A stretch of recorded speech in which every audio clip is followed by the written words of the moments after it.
सरकार में कई बार मंत्री रहे और राजद के वरिष्ठ नेता रहे। अंत समय में वीआईपी पार्टी ज्वाइन करने वाले और उसके बाद उनका इंतकाल हो गया। यानी कि हम बात कर रहे हैं बिहार सरकार के पूर्व मंत्री स्वर्गीय रमई राम, जिनका बेटी पर गंभीर आरोप लगा है, जो पूर्व एमएलसी है और भाजपा के वर्तमान में नेता है और बोचहा में भी अपनी दबदबा रखती है गीता देवी।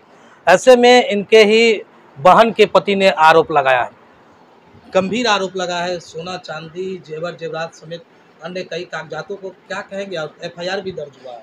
एफआईआर भी दर्ज हुआ। पहले तो मैं आपको आभार प्रकट करती हूँ, आपको प्रणाम सलाम करती हूँ कि जो मेरे ऊपर जो गंभीर आरोप लगा है ये निराधार है, बेतुका है। जब हमारे पिताजी को आप जानते हैं कि कितने शरीफ थे, वो जैसे पिताजी में 36 मनुष्य में 36 गुण होता है, उस यदि मैं उनकी पुत्री हूँ तो 36 में से नहीं तो 25-26 गुण तो बनता ही है। हमारा कभी उस तरह का आचरण नहीं रहा है। हमारे पिताजी के मरने के बाद ये जो अवध किशोर आनंद कोई जानता भी नहीं है। हमारी बहन के मृत्यु के बाद यह चुपे चोरी शादी कर लिया, उसके बाद ये अपना अलग रह रहा था और जब मर गए हैं तो ये आरोप लगा रहा है माने धन के लोभी है। ये पहले ही से ही दुराचारी है, 420 है और यही मेरे ऊपर आरोप लगाया है कि चोरी है। और बेटा को भी अपना में समेट रहा है, बेटा को भी बर्बाद कर दिया चोरी चमारी 420 में। और जहाँ तक कि बैंक कागज का आरोप लगा रहा है वो तो कई बैंक के हाँ गायब है, सिक्का गायब है। हाँ तो ये सब मेरे पिताजी का धन है, ये सब यही लोग चोरा लिया है और ऊपर से नहीं मांगे नहीं खोजे, इसके लिए मेरे ऊपर यह आरोप दर्ज कर दिया है कि हम लोग ले लिए हैं। क्या लगता है राजनीतिक छवि धूमिल कर रही है? बस इन लोग का यही मंशा है कि हमारा राजनीतिक छवि धूमिल हो, हमारे करियर पर लगे और मैंने धूमिल हो, मेरे पिताजी का नाम बदनाम हो, और इसका यही चेष्टा है। कद तो बढ़ता जा रहा है भाजपा में जब से आप ज्वाइन किए। ये तो आप लोग का है, आप लोग का आशीर्वाद है। क्या लगता है वही कद को देख करके? हाँ यही एक कद को देख कर ये लोग जल भुन गया है, लेकिन ऐसा कुछ नहीं है। नेता पर तो रो चलता ही रहता है, इसलिए इससे हम घबराने वाले नहीं। हम शेरे बिहार रमई राम की बेटी है, इससे हम डरने वाले नहीं हैं। तो उनके जो जमीन के कागजात हैं वो आखिर है क्या?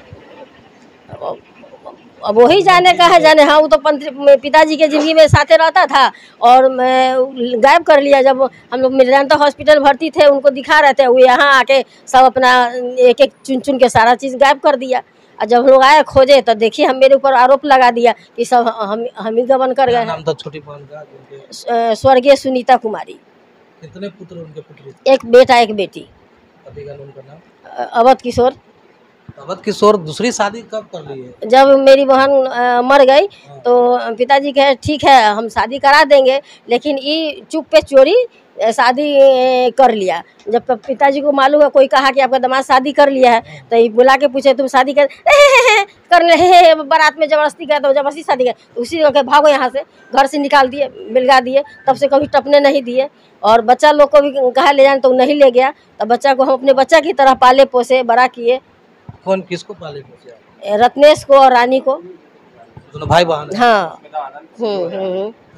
रत्नेश आनंद यही नहीं रहता था, लेकिन जब मेरे पिताजी का मृत्यु हो गया तो इसको तो षड्यंत्र रचना था, इसको बुला के ले गया। और देखिए षड्यंत्र रच रहा है, आज कुछ कर रहा है, बिहान कुछ कर रहा है, रोज षड्यंत्र रच रहा है। तो ये भी आरोप है कि सारी संपत्ति हड़पने के फेरी में गीता देवी। वैसा कुछ नहीं है, सब तो ऐसा ही पड़ा हुआ है, वही ये सब कर रहा है। हम तो जैसे पिताजी थे नहीं है तभी वैसा ही है। कोई चीज़ पर अभी तो कोई हावी कोई एक टुकड़ा इधर से उधर नहीं किए हैं। कुछ उनकी संपत्ति जस का तस है। अभी तक लोग रहता तो तुरंत तो अपना नाम पर खाने लेता, वो नहीं बंदरबाट मेरे पिताजी का नाम पर यथावत बना हुआ है अभी भी। तो हमारे साथ रमई राम के नाती है ज्योति रंजन, क्या कहेंगे आप? फिर भी एफआईआर में मामला? जी ये पूरी तरह से आरोप बेबुनियाद है। पारिवारिक विवाद और राजनीतिक में रंजिश के चलते आरोप लगाया गया। जो आरोप लगाया है अवध किशोर आनंद जी, वो खुद मैंने कि 420 है। मेरे नाना जी जीते जी बयान दिया था, जो पेपर में भी आया था कि ये मेरे दामाद नहीं है। वो जमीन घोटाले में आरोपित भी है। और इनकी जमीन घोटाले में मेरे भगवानपुर में पूर्व में कोई जमीन का घोटाला हुआ था जिसमें वो आरोपित भी है और वो जेल भी जा चुके हैं और उन्हें नाना जी जीते जी कह दी चुके कि मेरा दामाद नहीं है। और रही बात रत्नेश कुमार आनंद के, तो वो खुद उसका इतिहासी आपराधिक है, उसके ऊपर पूर्व से 307 भी लगा हुआ है, आर्म्स एक्ट भी लगा हुआ है। और तो हम तो ये भी कहेंगे कि जो MBBS का डॉक्टर का जो डिग्री लिया वो भी फर्जी है, इस पर भी जांच होना चाहिए। और उसको अगर MBBS का ABCD भी आता होगा तो फिर मैंने बता दीजिएगा, वो उसका डिग्री भी फर्जी, इसकी भी जाँच होनी चाहिए। वो उसका इतिहासी आपराधिक है। उसके मैं जानने वाले जितना भी हो, मुझे जानने वाले बोचा मुसहरी के एक ही आदमी से आप पूछ सकते हैं कि उसका क्या इतिहास है। वो तो 2-2 बार मिठनपुरा थाना में उसको पुलिस पकड़ के ले गया था शराब के केस में उसको। रमई राम की विरासत संभालने की बात आ रही है, तो रमई राम की विरासत कौन संभाले? हम संभाल रहे हैं, जब तक हम जिंदगी तब तक हम संभालेंगे, क्योंकि वो अपना विरासत हमको सौंप के गए। अपने जीते जिन कहे हैं कि बोचा से चुनाव हम नहीं लड़ेंगे, मेरी पुत्री गीता कुमारी लड़ेगी, तब हम उनका विरासत संभाल रहे हैं। और एक बात और कहना चाहूँगी, रत्नेश कुमार जो है मेरे पिताजी का फर्जी साइन भी करता था। हमारे बेटा के नाम से मेरे पिताजी बैंक बैलेंस किए हुए थे, जो फिक्स होता है उसमें भी उस नाम हटा के और सब का वही अपना नाम पर करा लिया। हमारा बेटा, हाँ, हमारे बेटा के फिक्स नाम, हमारे छोटा बेटा के अमर ज्योति रंजन, आयुष रंजन के नाम पर फिक्स कराए हुए थे। अब एक भी कागज नहीं है, सब अपने नाम पर करा लिया है। ये भी जांच होना चाहिए कि बैंक में जो पैसा है वो कैसे उसको सब हो गया, जबकि वो मरते दम तक कहते कि हमें 3 नाती है, वो अकेले उसको सब कैसे नॉमिनी हो गया।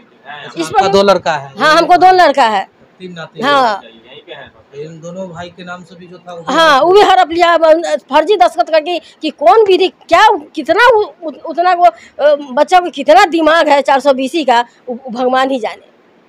क्या लग रहा है और भी कोई षड्यंत्र के पीछे हो? षड्यंत्र कर रहे उसका बापे षड्यंत्रकार है, इतिहासकार तो उसका बापे है, बापे उसको सिखा रहा है, इन्वॉल्व किया इसको इतना जितना है सब उसका इतिहासकार बाप है। इस FIR को क्या कहेंगे? इस FIR को क्या मानेंगे?